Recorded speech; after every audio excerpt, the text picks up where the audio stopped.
What's up, you guys? Welcome back to my channel. So for today's video, we have a Q&A. I just wanted to sit down, chit chat with you guys. I feel like we need a good chit chat session. We need a good little life update, Q&A, chit chat, girl talk, right?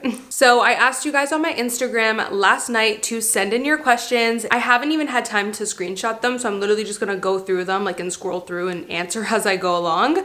But yeah, I'm super excited. There's just been a lot of things to touch on. I know you guys have a lot of different questions. Before we get into the questions, I am so excited to be sharing this opportunity. Huge shout out to Macedo for sponsoring today's video. You guys can actually enter for a chance to win a $130,000 custom tiny home from True Form Tiny, and at the same time support a great cause, which is the National Park Foundation. They are a non-profit foundation that helps to protect wildlife and parks, which I absolutely love. I know a lot of you guys are going to be passionate about that too. So not only do you get to enter for a chance to win, you get to support a great cause as well. And listen, the housing market is insane right now, pretty much everywhere. And I know a lot of you guys would love to win this prize. You could also take the opportunity to use the tiny home for an Airbnb or even a work from home office. Also, True Form Tiny helps you design the interior of your tiny home with a budget of $130,000. So if you guys are interested in entering for your chance to win a $130,000 custom home from True Form Tiny, you can go ahead and use my URL to enter, which is just omaze.com/Amy Macedo.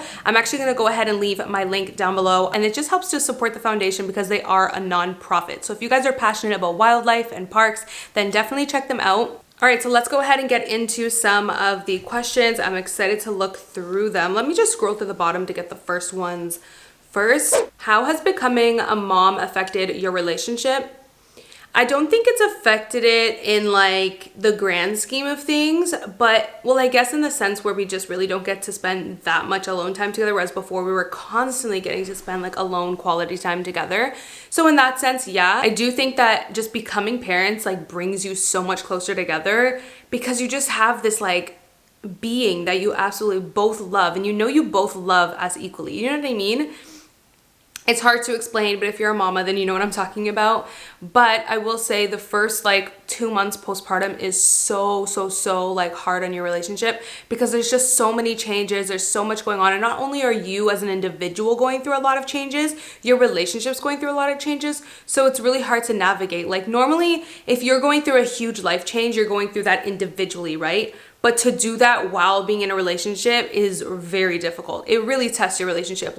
I really don't know how some people think having a baby will bring, will save a relationship, because it's really not. You have to have an incredibly strong foundation for your relationship to survive, because I think it's probably the biggest test for your relationship or marriage is having a baby. And I'm pretty sure you guys would agree with me. I literally just had to make sure that my mic was recording this entire time, but it is, so that's good. Love your hair, total hair goals. How did you get it so long? You guys, I'm not gonna front. I am not going to try and tell you guys that there's something special that I do. I've just had very fast growing hair for forever, for as long as I can remember. I will say I do think that it could be because I don't wash my hair very often. When I was a young teenager, my hairdresser told me that I really shouldn't be washing my hair often. Once a week was good enough because your hair produces oils which are healthy for your hair. I know we hate when our hair gets oily and greasy, but those oils are actually so protective and so nourishing for your hair. I've been doing it ever since, literally for years now. I just wash my hair once a week, and I do think that that is the reason why my hair is so soft, does grow really fast. So that could be a big thing. Maybe that's something for you, so you guys to try. What apps did you use while you were pregnant? So I really don't like clutter. You guys know me, so I always try to minimize things. So I only used one app my entire pregnancy, and it was just an all-in-one. I absolutely loved it. The What to Expect app. Not only did it help me track my pregnancy and just really learn every stage that I was in, but I am obsessed with the community section. I love the community section. You can be a part of the group that your baby is due to be born in or was born in. And it's cool because all of the moms in that group and all of the babies that were born, obviously the same time as your baby. So you can get advice and see, everyone's going through the same thing basically is what I'm saying. Cause it's the same stage of your baby. So in that group, everyone's baby is 4 to 5 months old right now. So it's just really cool. I don't have any mom friends. So that's just my place to go and see what everyone else is going through. It helps me feel not alone. Also, scrolling through my comments on some of my mommy vlogs from you guys makes me feel not alone because you guys can really relate to me and I can really relate to you. So Yeah, I love that app. I use that religiously throughout my pregnancy, and I still use it like religiously. Every day I'm on there just like scrolling on the community section. How do you and your hubby get along so well for so long? So this question I think is important to answer. Like for a second I was like, should I answer that? But I think it's important because I think people don't realize that marriages and relationships go through seasons, and you're not always going to be in a perfect place. You know what I mean? You're gonna go through challenges, but I think the most important thing that I have learned personally is communication. And I think it's so important to just sit down and communicate. If you don't like have a talk about how you're feeling, where things are going, how things are headed, it just like is such a downfall if you're not doing that. I learned that years ago. So I think communication is key. As long as you're both communicating and having a safe, open space for you guys to communicate with each other, everything else I really feel falls into place. How old was your baby when you started purees? So we actually just started to give Kylo pureed carrots, was his first one, 2 days ago. So we haven't tried anything else because our doctor recommended that we wait 2 days before introducing new foods.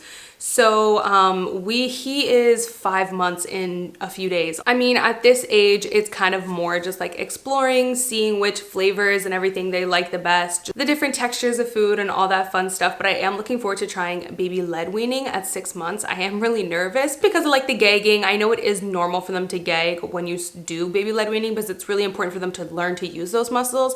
But I mean, I'm nervous. Let me know if you guys have tried baby led weaning down below, what your recommendations are, what your experiences have been. So I'm planning on trying that, but I did just decide to do purees first because I just couldn't wait. It's so cute. I just made my own little homemade pureed carrots, and then I'm planning on making like my own pureed baby food in the little jars, just because I feel like that's quick and easy to feed sometimes. And then when we really have time, I'll try to make it a point to do baby led weaning at least a few times a week or every day if I can. Do you miss being pregnant? You guys, I do miss being pregnant and just like my whole experience of like my first pregnancy. Like I really miss it because, and it's funny because when I was pregnant, my OB, when I'm like laying there 40 weeks pregnant, she was like, I bet you just, or no, it wasn't 40 weeks because at that point I was starting to get nervous that I was gonna have to be induced. So I was like, yes, I am ready.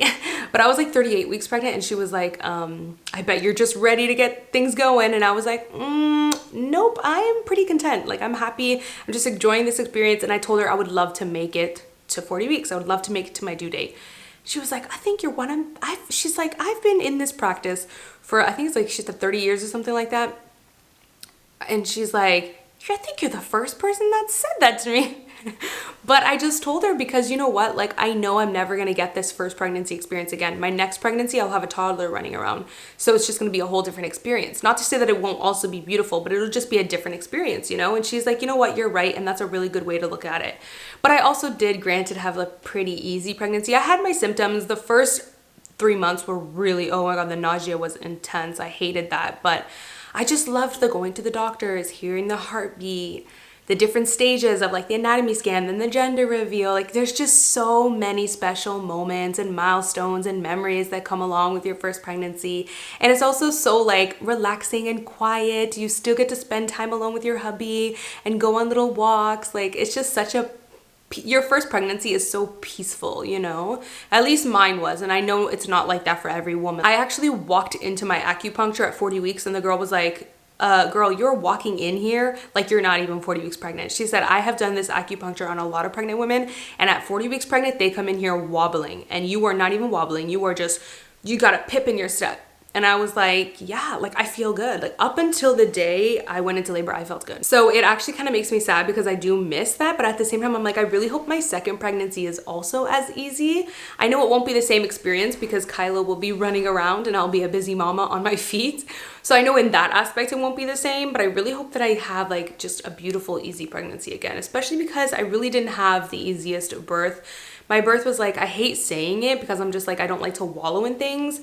But like my birth was pretty much kind of traumatic. So I would love to just experience like an easy pregnancy again, or at least just have a beautiful, magical birth for my second, which I do still feel like my birth with Kylo was magical, and it's in many ways. I go into my birth story and I explain everything in there if you guys want to hear more. But anyways, something that you learned about yourself only after your motherhood journey. So I actually always knew this about myself, but it's really, really set in stone now, is like now that I'm a mom, like one thing I've learned about myself is that I heavily, two things. I heavily rely on sleep. Now, I know everyone relies on sleep. Nobody can function on sleep deprivation. But you know those people in the world that are just like very like sleepyheads, like love to get like 8 to 10 hours of sleep. Like I can sleep 10 hours straight. Literally, that's always been me since I was young. I'm just one of those people. Like I know most people are like, oh, I've got 7 hours of sleep. I'm great. So that's one thing that I've realized that it's been really hard for me is I love getting many hours of sleep and all of that. Second thing that I learned is how much I value my alone time.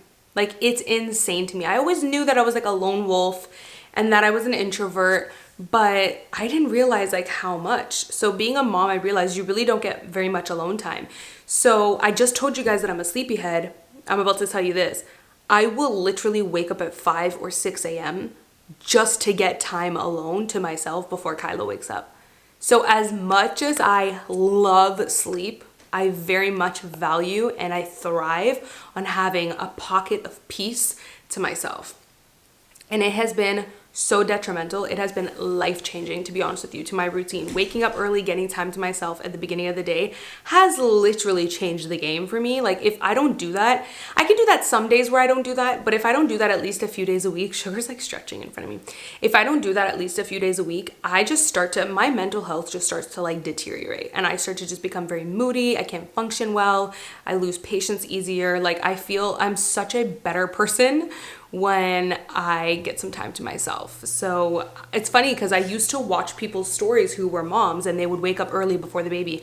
And I would say to myself, oh my God, I don't know how they do that. If that was me, I'd be sleeping when the baby sleeps, like sleeping in.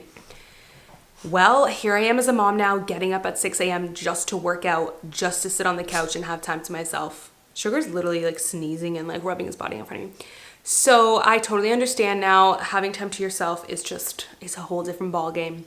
When is baby number 2? You guys, I don't really know, to be honest with you. I know for sure I want to wait until I'm cleared for a VBAC, which is vaginal birth after C-section. I know that my doctor personally said 9 months, which is different for everybody. I am in no way, shape, or form planning to have baby number 2 at 9 months postpartum at all. But I would love to have baby number 2. But I do think I would like to spend a little bit of time with Kylo, just give him all of my attention before we start introducing more babies. So I really don't know. But yeah, like I said, I really would love the chance at a vaginal birth. So this shop is closed for babies until I'm cleared for vaginal birth. I do really miss being pregnant, I will tell you that. So there's that, but I don't miss the nausea. That comes with the first trimester. Sugar, you need to chill out. He's like rubbing his body all over the rug. That's his way of asking me to rub his belly. Baby is literally your twin, so handsome. Does everyone in your fam think that also? Literally everyone that sees Kylo is always like, I feel like I am looking at you, Amy. Like he is literally my exact twin. It's funny because I really wasn't expecting that. I don't know why I was expecting him to look more like my husband. I think because in the ultrasound, I really thought he had my husband's lips. If you guys followed my pregnancy and all my videos, and you guys would see that video with ultrasound photos. So I really thought that, but I did see in the ultrasound photo that he had my jawline. So, but for some reason I just was expecting more of his like features to look more like my husband, but he definitely looks more like me. He has my lips, he has my jawline, he does have my husband's eyes, but the rest is all me. The chubby cheeks, just the head shape, the jawline, the lips, just everything. My baby boy is all me. Age and zodiac sign. So I am 28. I'm 28. I just turned 28 in July. I'm a Cancer.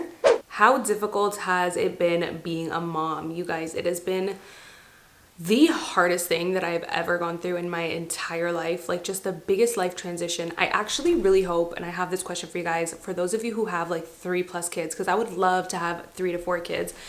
Does it get easier or does it get harder? Because I'm just like, this is super hard and I only have 1 baby. But I have heard a lot of people say that like the transition from no kids to 1 kid is extremely hard just because of the big life shift. But by the time you add more children, it's like you're already, you already have that life type of thing. So I don't know. Let me know down below. Does it get easier? Does it get harder? What's the hardest part you had to go through with Kylo? I would say the breastfeeding and then the sleep.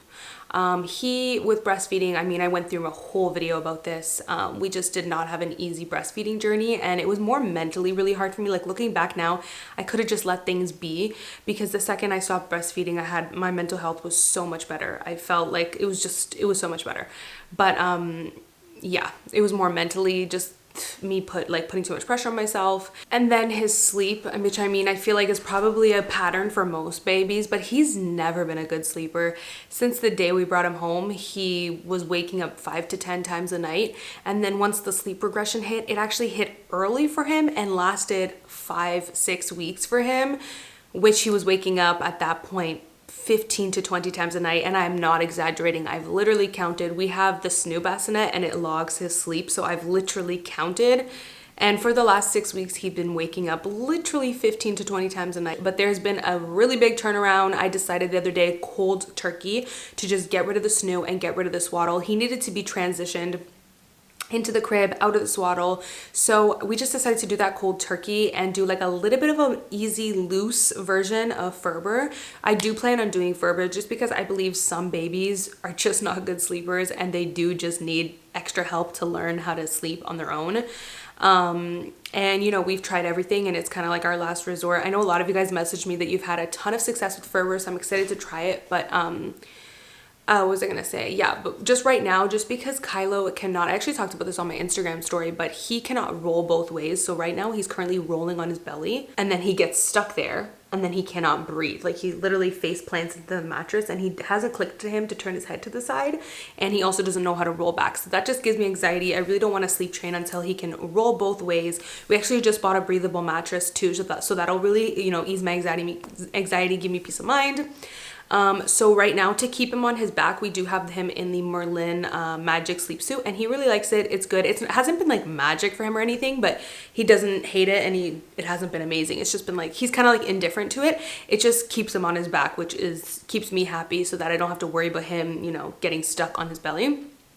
But once he can roll both ways, I'm going to get him into a regular sleep sack and I will start full-blown Ferber. But even just like doing a loose modified version of Ferber for the last week since we put him in the crib has been tremendous help. Like, he is now sleeping so much better, and I kind of wish I started sooner. Like, we literally went 6 weeks of hell when it came to night sleep. Like, it was so bad. Just the amount of times I had to get up, constantly rocking back to sleep. So it just got to the point where he was literally waking up every 30 minutes, which at that point I was like, okay, this is insanity. Like, this is not, he's not even getting sleep at that point, and that's just not developmentally healthy for him either. So he is sleeping so much better now that I got him out of the swaddle, got him out of the snoo and into the crib. So I would say those two have been the most difficult thing, the breastfeeding and the sleep. This boy, you know what, I thought, because I was having a Taurus baby, I know Taurus does love to sleep, so I was like, you know what, he's gonna sleep good. And it just showed me the zodiac signs are not always accurate because this boy does not sleep good. You know, yeah, you get lucky. You get some babies that literally just sleep through the night from like 2 weeks old. Let's just hope my next baby is like that when it comes to sleep. It's funny because all of these questions are literally mom questions, and I didn't even ask you guys to ask me mom questions. I just asked you guys to ask me anything. But we are all loving the Kylo and mommy content. C-section recovery tips. Honestly, girl, actually I have my biggest tip ever, which is taking vitamin C. My naturopath doctor actually put me on vitamin C at 38 weeks, told me to take 1000 mg every single day because she was saying, God forbid, even just labor in general, it's great for healing. But if you do have to have a C-section, taking vitamin C and having that prep beforehand, during, and after is going to majorly help with recovery from a C-section. And I was like, okay, cool. Like, I trust my naturopath doctor so much. I love her. So I was like, if you tell me to do this, I'm going to do it, right?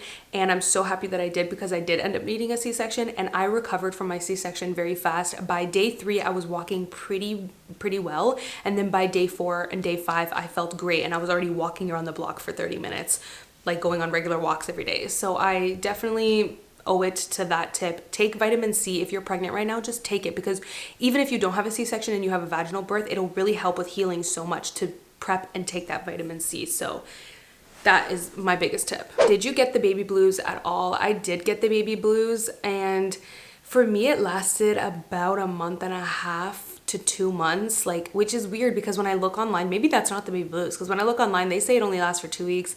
Well, I was feeling just out of it, and yeah, I would say out of it just not fully myself and just a lot of hormone fluctuations for like a good 2 months. And then I really started to feel a lot better around the 2-month mark. How are you doing mentally after the baby?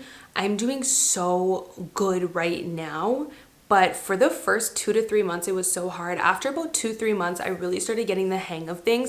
At 2 months, I started getting the hang of things. And then at 3 months, his sleep progression kicked in and it just threw me for a loop. But I really was just, I feel like you start to get into a good routine when the baby is around 2 months, 3 months old. You just start to get into a really good flow of things. So I'm good now. I have my routine. I have my flow. I know how to do things.